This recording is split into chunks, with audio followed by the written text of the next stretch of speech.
Or should I bring it? Just, okay. Ooh, I start talking on the microphone, everyone gets quiet. Ready? Are we ready to go? Okay.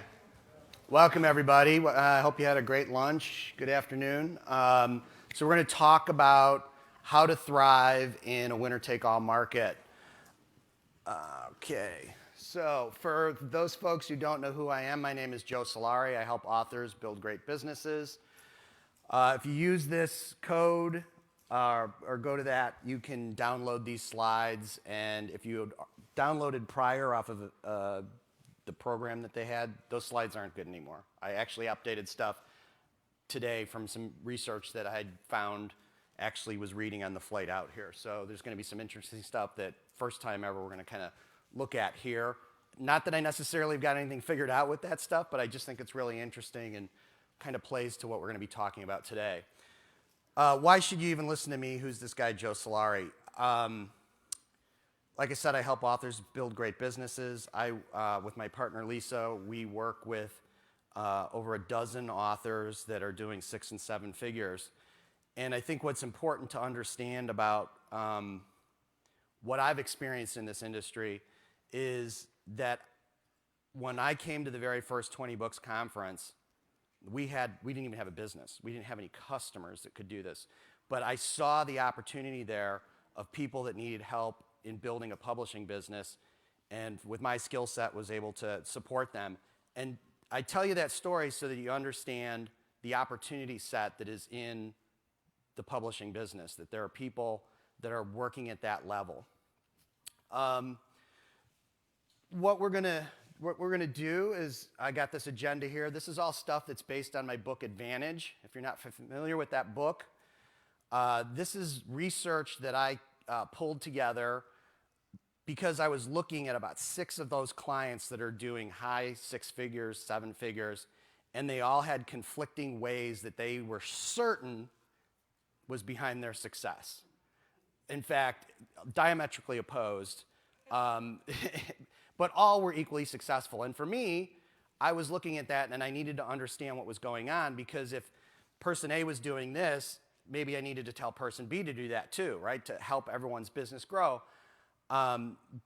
What I found in going through that was there's some things that are happening in this marketplace that are fundamentally different than stuff that you may have learned elsewhere. There may be some things here that are going to challenge what you hear in other rooms. I'm not saying this is truth with a capital T. I think both things may be right. Where there may be some differences how you're thinking about things. And what I mean by that is if you're thinking about, hey, I'm just here to learn how to sell more books, some of this stuff doesn't make sense. But if you're thinking about how you're building a publishing business, right, then it's going to change some of the things you may do in the short term, because those short-term things you may be doing to sell more books have long-term detriment to your publishing business. So let's get rocking on this. Any of you guys that took Econ 101, you may remember this statement, all things being equal. That's an econ professor's way of saying what I'm about to tell you doesn't really work in the real world. It only exists in this classroom, right? And if you had an Econ 101, they talked about supply and demand. These two things find equilibrium and set the price. If that was true in publishing, nobody in this room could make money. It just would not work because there's so much supply. What would happen is it would cave in on itself, and everybody would get all the books they'd want just from BookFunnel, right? It would just be all free. But we know that's not true. This is data from a launch that we did about a year ago. And I've done several launches that have gotten into the top 20 in the whole store. And we see the same data over and over again. And that is that it's a power law curve that's driving the market. So the difference between ranks and the volume you need to hit those ranks is, there's different models, but it's essentially, it almost has to double from rank to rank. And you don't have to look at my fancy graph. You can figure this out yourself, right? Like if you go look at the Amazon numbers, you know roughly about 100,000 to 120,000 in the store. This is a book a day, so that's around, it's $3.99 book. We're talking a couple grand a year. there's 100,000 titles between there and one, right? And there's over 8.5 million titles in the whole store. So we're talking about a very small percentage of the market that's making more than selling more than a book a day. And we all know, because we're part of 20Books, some of those titles are all from the same author, right? So the group of authors that are making a lot of money is smaller. This is true across the whole market. It's also true in genres. So this is some data that Alex Newton pulled together for me from K-Lytics. He's an awesome dude. And this is just from Cozy Mystery, and it's essentially the top 1,000 ranking for that genre. And you can see here again the differences. Now, what's weird is, you know, if you had that title, you wouldn't make $500,000 on that. He's kind of annualized that revenue, because the book wouldn't stay up there at that point forever. I'm going to talk about that in a second. But you can see how you have this logarithmic change between 1, 10, 100 on down. I just said that you wouldn't see a book stay up for that long, and why is that? Well, here's another thing that I've spent a lot of time doing. I've looked at literally thousands of titles across every genre and across a multitude of authors as far as earnings, and across their career that they've been doing it. So there's changes. But even if the author is a top 100 author that's just killing it and putting books in the top 100 all the time, their sales curve is going to look identical to this. There's going to be this initial peak, then it's going to drop down and go off. And I think this is important for you to understand, because in the beginning of your career, later in your career, all that's going to change is the amplitude, right? Like where the peak is. Is it $100 the first month, or is it $100,000 the first month? And I've seen both. But that's what's behind what goes on in this marketplace, right? And it's part of the psychology that just kills authors, because things are looking great and things are peaking and you're just happy, because what's going on is your existing audience is buying your book. That signal is going into the marketplace, whether it's just the natural sales algorithms of the sales platforms, or you're using advertising to amplify it. You're amplifying that signal, so you're maybe getting some boost on that, but eventually it wears out, right? Your existing audience consumes that book, and then what I call rank gravity kicks in. And that's just the natural addition of books, 3,000 books a day, just plowing into the market, and the market resorting itself. It's inevitable. It just continues to happen. What we're going to be focusing on today, and the thing that I want you to start changing your mindset around, is not worrying about this peak and thinking that you're somehow going to magically find some unicorn dust that's going to make that go up forever, but figure out how that audience that you pick up, the extra people that you get from the visibility of your launch, you can figure out how to retain them, because that's going to be the secret sauce. And that when you start looking at your business, you're looking at it from the bottom. Where do those plateaus settle out, and do they keep going up, right? This is all binge from your audience, and if we can build better audiences as we go along, those peaks will go up and up. By the way, I've never done this presentation before, so this is going to be fun. So some things to pull out of this. We know that rank gravity is constant. The momentum is going to be driven by your existing launch, so I'll cover that stuff. So let's go to this thing. So if you read my book, I talk about these different layers. And if you're a digital marketer, you might be thinking about funnels. And what I'd like you to do is stop thinking that way and start understanding about these different layers in the marketplace and how they work. So it's a positive feedback loop. And if we start to understand that we can manipulate this thing, we can start to influence the market. So I'm going to start down here at the bottom at the neuroscopic level.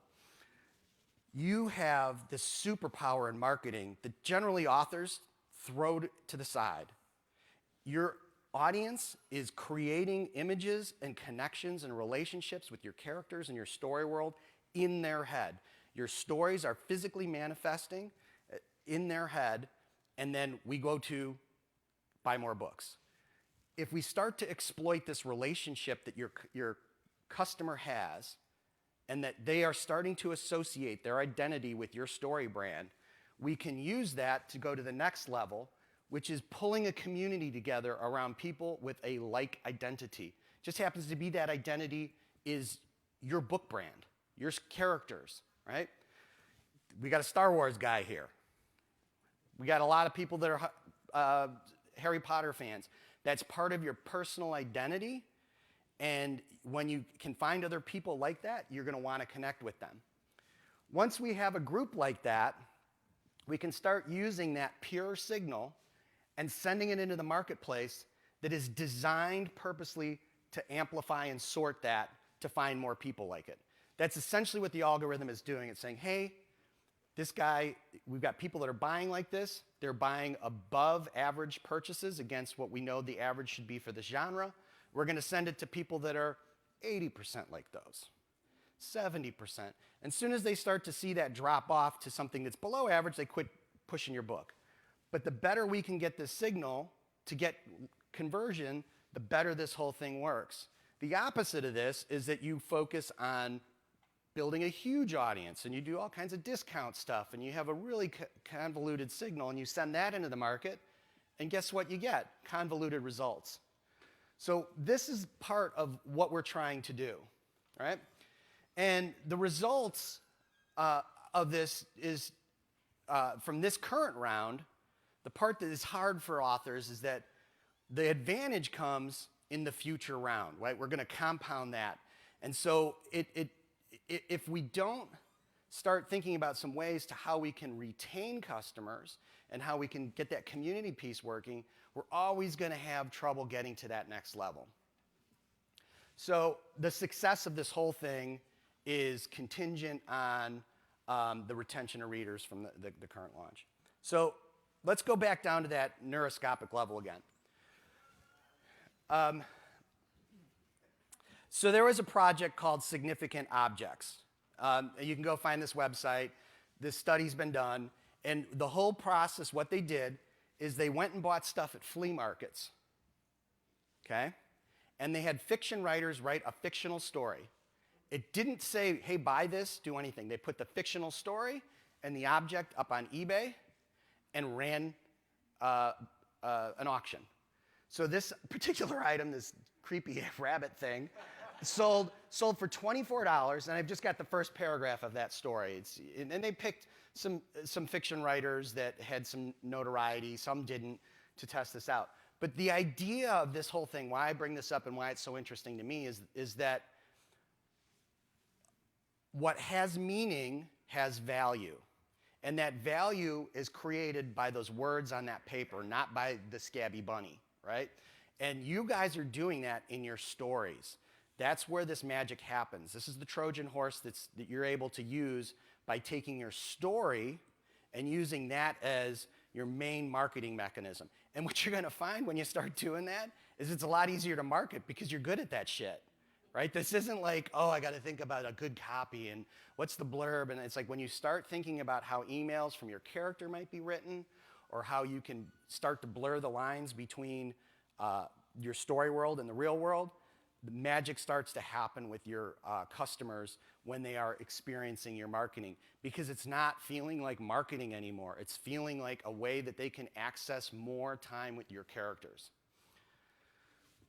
Now, I think one of the biggest questions I get with Advantages is like, that's great, I understand it, kind of blew my mind, wonderful, but how do I do it? Right? And I'm going to start seeing heads nod, right? Like, how to make this happen. The cool thing about it is because it's all aligned with how your story world works and your character set, that's going to be the veneer on it that makes it different. But really what we're trying to do is we're trying to build some things here that help people find their like people.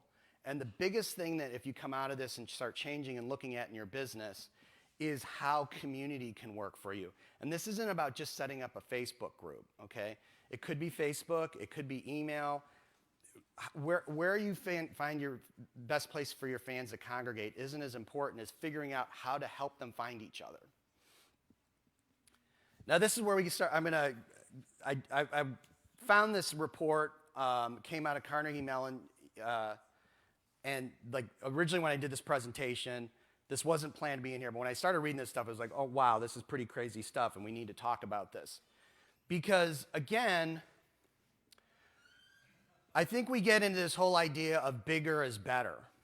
And what this particular study did is they did over 4 million transactions with 100,000 different subjects where they were able to look at recommendations compared to purchases. And they looked at several different types of things: books, DVDs, movies, I can't remember, and music.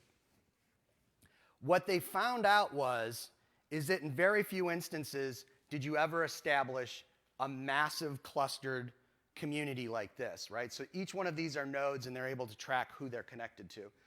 Again, it's very specific into kind of the audiences where you see that have a really tight identity, that communities built like that. More often you see things like this where communities are disparate. But what the study showed was that a smaller, strong tie community had better results in sales happening in it. Because in this study, they had several different size communities that they could see within this network. And there was, again, this was a power law curve. There was one that was gigantic, was 100,000 different connections. Things didn't disseminate through it like other networks did, because what happens is when these networks get too big, the trust collapses. And this is about people in that group trusting each other.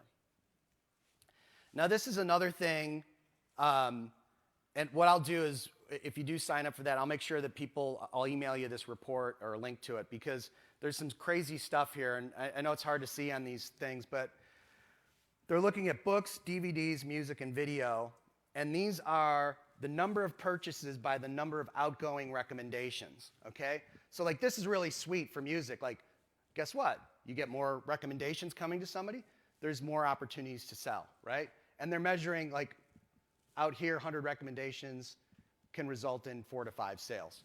But over here, when you get into books, they don't even measure 1 as a sale, right?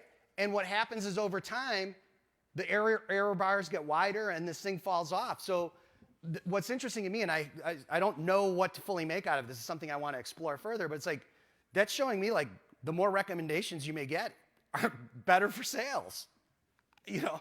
So what do we do with, you know, getting this kind of information is we have to start questioning some of these premises that we're working on, that like, hey, it's all about getting people recommending our stuff. Is it getting more people to recommend the stuff, or is it getting the right people to recommend the stuff to the right people? So in doing this work, what happened to me is I distilled this down to 2 things that are what we want to focus on accumulating for a cumulative advantage to work for us. And they're intertwined. They feed back into each other. So the 2 key resources are funds and fans, right? We want to get cash flow coming in. We want to get people.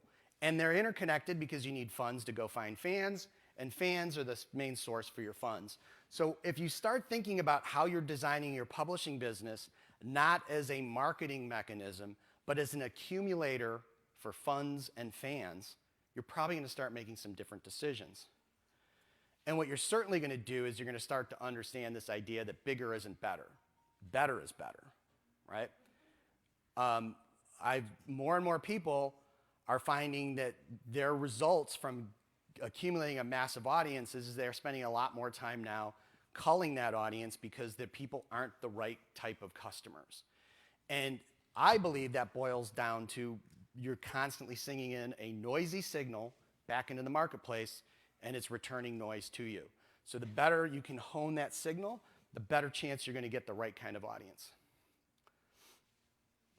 So like, how does that change your decision-making process now? Right? I mean, fundamentally, there's some things you might want to do different in the future.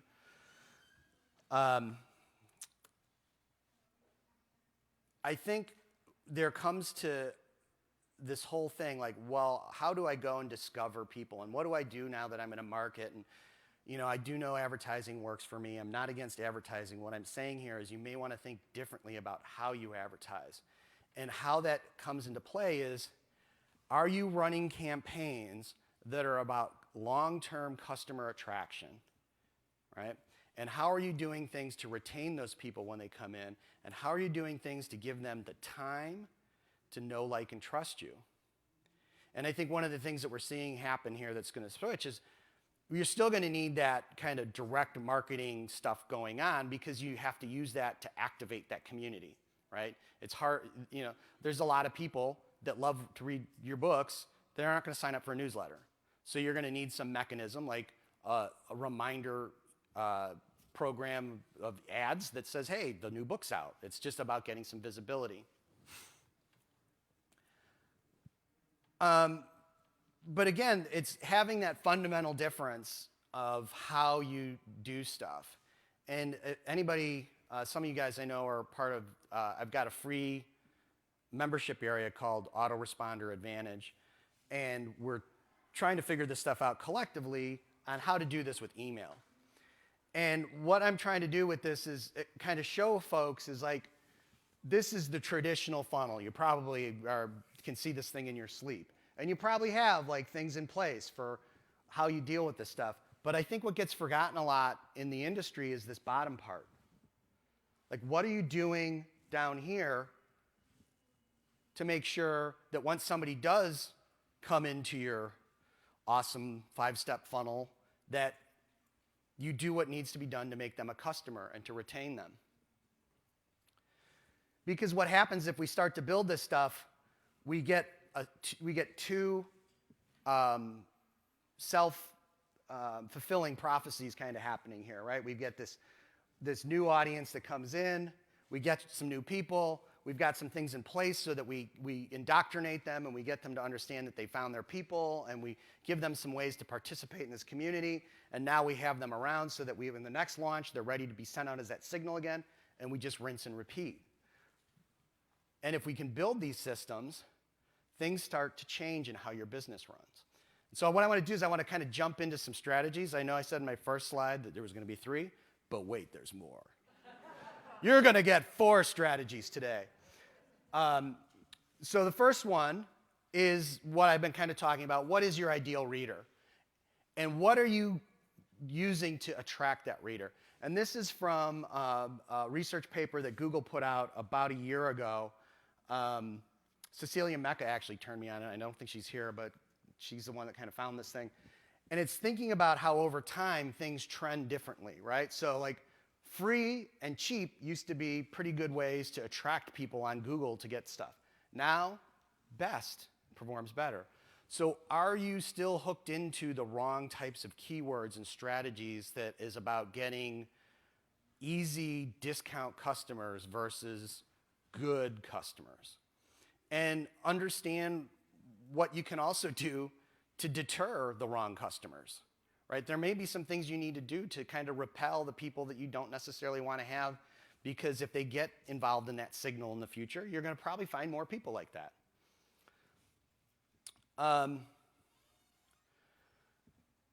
This is a core one, is completely changing where you're focusing on. And if you, in my view, if you were to go back and start looking at your business this way and what you can do to really focus your money, your time, and your energy on what happens after a customer comes in. What are you doing to keep them around? What are you doing to get them to read through your series? Are you just like going right into like, hey, this is my dog and I live here and now buy more books? First off, everybody's using that same strategy. That can be problematic in its own self because you just get lost in the noise. But more so, these people want to read a book. They want to get away. They want to have this experience. What can you do to just get them to that next book and to read that book and to be focused on the experience of that and remind them about those breadcrumbs that you left for them and the open loops so that they can start thinking about this not as, oh, he's trying to sell me another book, but, oh, I got to read that story, right? Because just think about this. If you were to able to improve your read-through by 10%, how would that change your business next year, right? Now, we get back to that thing we were talking about earlier, funds and fans, right? We're trying to do two things there. We're trying to make our fans stick around, and we're trying to get more money out of those fans, but not in a sell-through kind of way. So yeah, I think the other point here that's pretty important is giving yourself the freedom to use your story and have fun with this stuff. Really think about how you can make this enjoyable for you to do and enjoyable for your customers. So this is a question I've been asking myself, and it comes out of a guy named Dean Jackson. And what if what's going on right now is 85% of the people that buy from you in the first 2 years don't do it until after 90 days? What if you do have somebody that downloaded that book, but they've just got a giant-ass to-be-read pile? They do want to read your book, but they've just got other stuff that they are obsessed with reading right now. What do you do to make sure that you meet them when they're ready to keep going, right? Would that change how you would write your emails? Would that change how you would design your website? Would you stop sending people just directly to Amazon and send them somewhere else? Those are questions you're going to have to ask yourself to design something that does what we're talking about doing here, which is creating an experience that's, quite frankly, just not selling. So I think that this, for me and what I'm seeing with my clients, is that we get to really two different strategies that have to be running at the same time, and in some cases with the brand awareness to consistently needs to run. And this may be where some of you are like, I can't figure out what's going on with my ads, right? Because if you're thinking about the number of touches you need to make to a customer and how you need to create brand awareness and them to understand whatever your brand promise is, that needs to be out there and needs to be constant and consistent. And understand that it takes a lot of times to touch them before they really understand what you're offering. I know for myself, when I finally do make a buying decision, I've decided to buy. And I'm already pretty far down the road of using my intellect to rationalize the purchase, right? So I don't need any more help on that. What I need for most of the purchases that I make is to understand that the risk that I'm taking to do this is of benefit to me, right? And we forget this, that changing to a new author and risking a new series has financial risk and time risk. If any of you guys are avid readers, you know you don't have enough time in your life to read all the books you want to read. There's some significant trade-off in picking you versus another author. And then once they do get to you as the author, then you have that as your advantage, right? People then don't want to leave that series. So understanding how you can open up and help your customer understand that, and in a way maybe directly from your characters, is a way that I think you can do that brand awareness piece. You're still going to have to do some direct response stuff. You're still going to have to say, hey gang, book's out, I'm just letting you know. How you do this, some people will do this with ads. Other people won't necessarily need to do that, but this becomes part of like how I want to align with a launch strategy and get that signal into the market the way I want to get that signal in. Now, for those of you that already have read the book, you've seen this before, but I think this is an important fourth strategy, and it's something that we forget about a lot, and that is creating continuity in your brand promise. So I have a cousin, and if she says to watch something, I never watch it. In fact, it usually just validates that it was a crappy show, and it's like, I knew it was shit.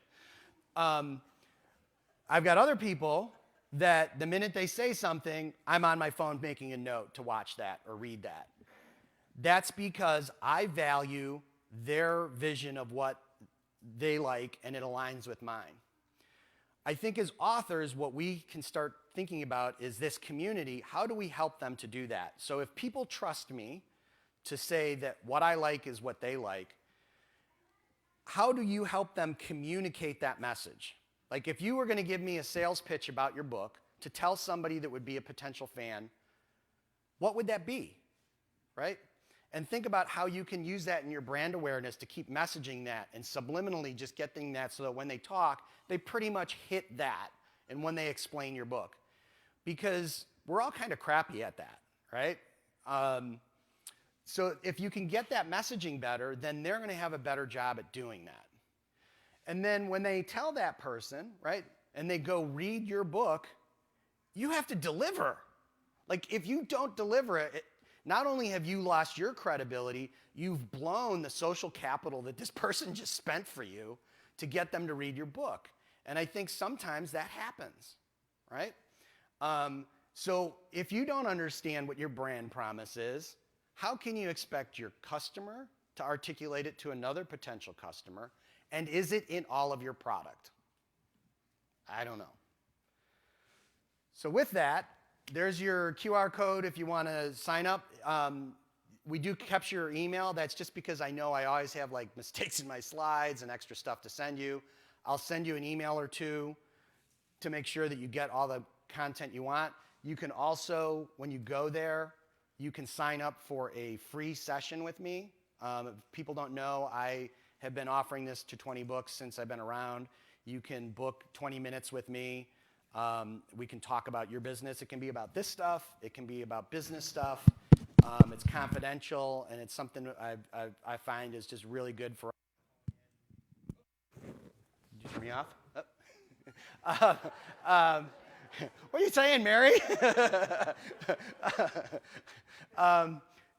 To be able to really get access to me and to get help that's honed in on your problem. After that, I'm not going to send you any more emails. You might have some opportunities to sign up for things like my newsletter, but I'm not going to just start dumping stuff on you and trying to sell you that because I practice what I preach here. And so a lot of things that I'm doing is to make sure that when you're ready for what I have to offer, you understand, you know, like, and trust me. And that may be something you're interested in seeing is some of the stuff that I'm doing. It's more for nonfiction, but it aligns with some of these ideas I have around Advantage. And with that, I'd just like to open it up for questions and go from there. See, I was just getting ready for this. I'm wondering if you've done this kind of analysis with audiobooks. It's a little harder with audiobooks because of getting some of the data, but it absolutely works with audiobooks. The thing I would say about that is understand that the audiobook audience is different than your other book audience. You just have to start segmenting things and understanding that KU is a particular type of customer and you treat them a certain way. If you're doing an audiobook audience, you know, I can tell you this for my customers that have what they've experienced in the last few years is their KU sales have gone down as a percentage of their business because their audiobooks have gotten to be so much bigger part of their business. But they're completely different audiences. Like some of these guys that are listening to audiobooks haven't read a book since high school, right? But that's the beauty of what the business is that you're in is that new content opportunities are going to be constantly presenting yourself. Anybody?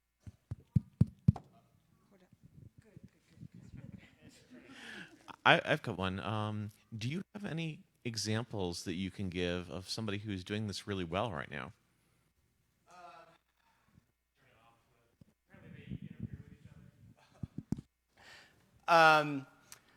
So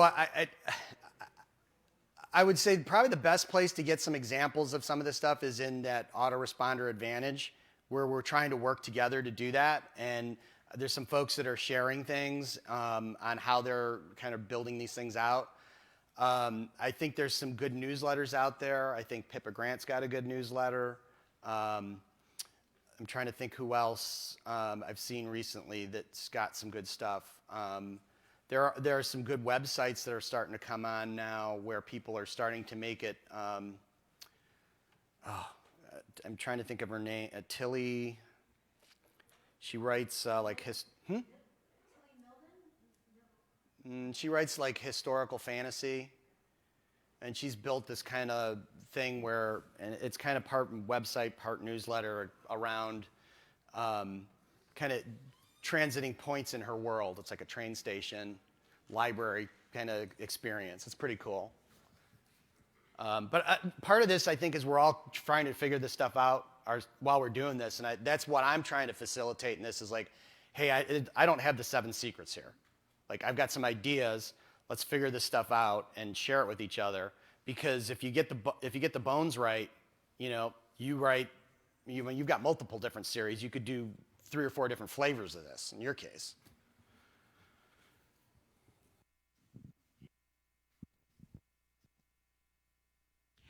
I downloaded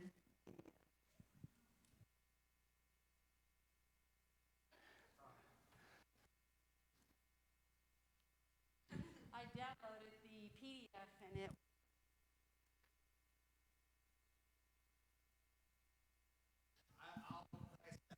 I'll hit you with some emails. I literally up in my room added those last 3 slides, and I probably didn't. I changed the order, so like because I did think that that's some interesting material. It was for me. Maybe you guys think like, wow, you wasted our time. Oh, okay. The question was that the slides don't match with what I was showing, and that the answer to that question is true. But I'll fix it on the retest. Bill.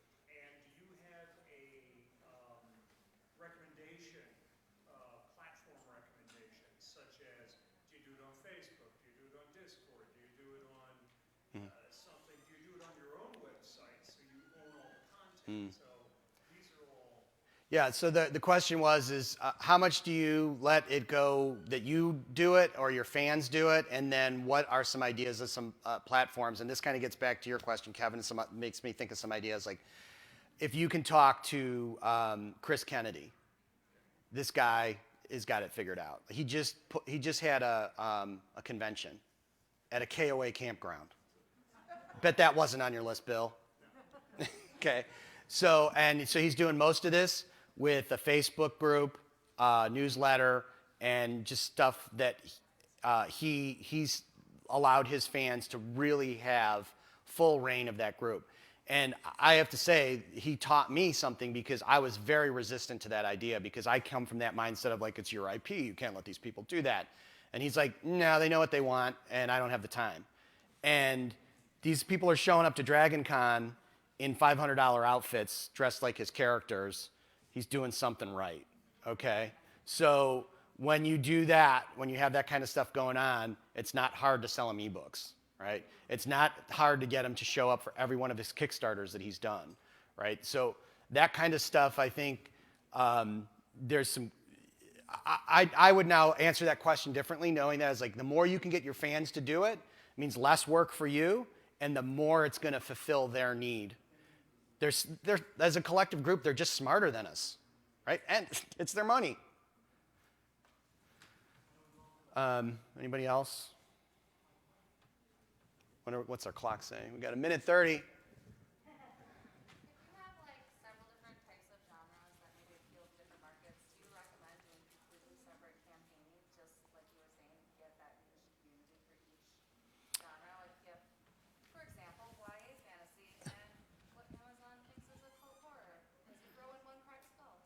Yeah, I would. So the question was, if I'm in multiple genres or categories, different pen names, would I do those together or separate? And I think the initial thing is you'd want to probably keep those separate unless there was this bigger overarching brand promise that you were creating that was more tied around the author piece. I think that when you do that, some people like that, and that's important to them. But what you do is you lose the opportunity you have with the connection in your story world. And the reality is that when your fans are interacting with their characters, they're manifesting them in their head, they're filling in the blanks with their memories and their associations. So that association is very tight. And there's been if you read in the book, I cite a couple studies where they've done MRI studies of people and asked them survey questions about characters or their avatars in World of Warcraft. And the areas that light up in their brain are the same areas that light up when they're thinking about friends and family. So in their brain, that's kind of how they're getting categorized, is in that mushy part there. So I think that using that to your advantage is the best thing you can do. It does make a lot of work, though. Sorry. Anybody else? Because we got like 5 more minutes, right? They short sheet you. They say you're done early.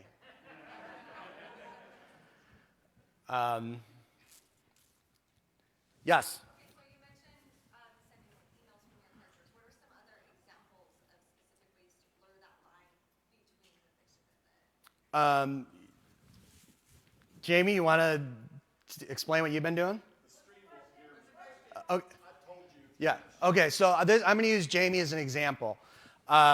Jamie writes. The question is some examples of how you would do this with, say, email.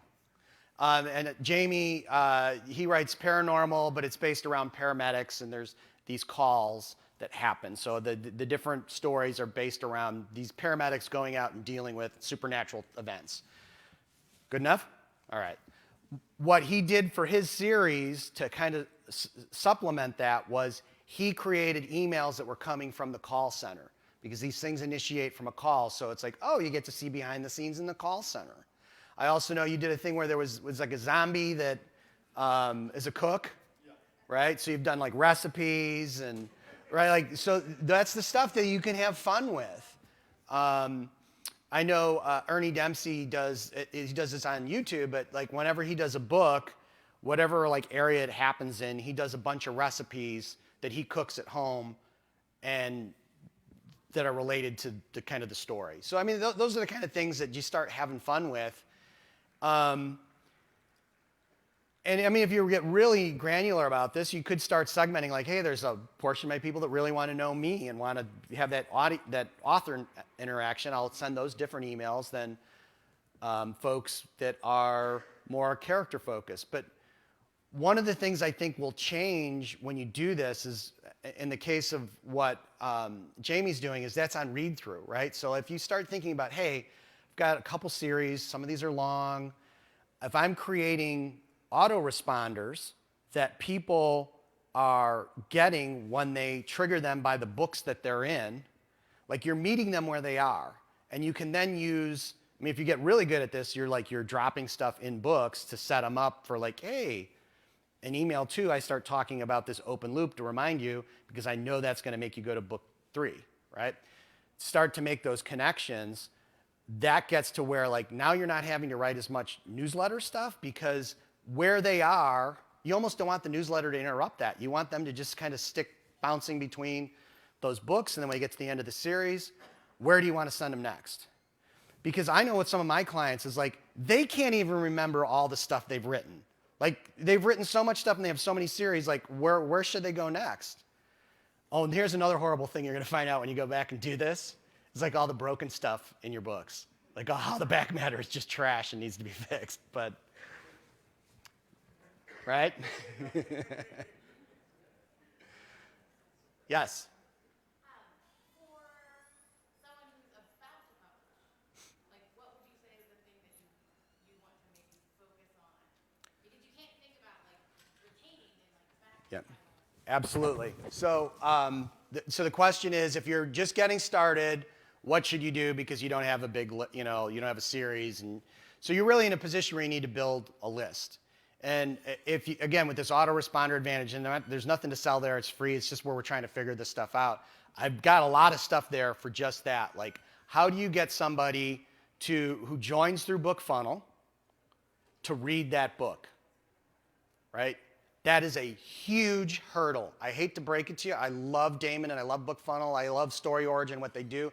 I think it's one of the most effective ways that you can get started as a new author. I think that's the way to get going. It's more successful than just trying to do it with ads in the early stages. But you have to be realistic about what you're facing. Is that you don't want to put all those people on your list because most of them are trash. They're just never going to buy a book. So you don't want to take that and send that signal into the marketplace. But what you need to do is you have to have a series that helps them to make that know, like, and trust jump from the email into that reading that first book. Because if you can get them to read that short novella and then get from there, get them to read that first book, and they have that set up well, that's going to be an evergreen thing. It's going to be one of these positive feedback loops that just keeps working. Every time that you do a promo, people are going to come in. You're going to push away all the garbage that they're never going to read the book. And the 1% that comes through and reads and goes through, they're going to be the right people. And it's a small audience. This is how this works. It's a compounding effect, right? We put a few new readers in the bucket and retain them. Do another launch, get a few more, and then 4 or 5 launches down, something magic happens. It's because you've got this bigger cumulative advantage effect than you had, but it wasn't that it had to be built over time. It can't be done in a short period of time. Any other questions? Are we done? All right, well, thanks a lot. I hope this helped.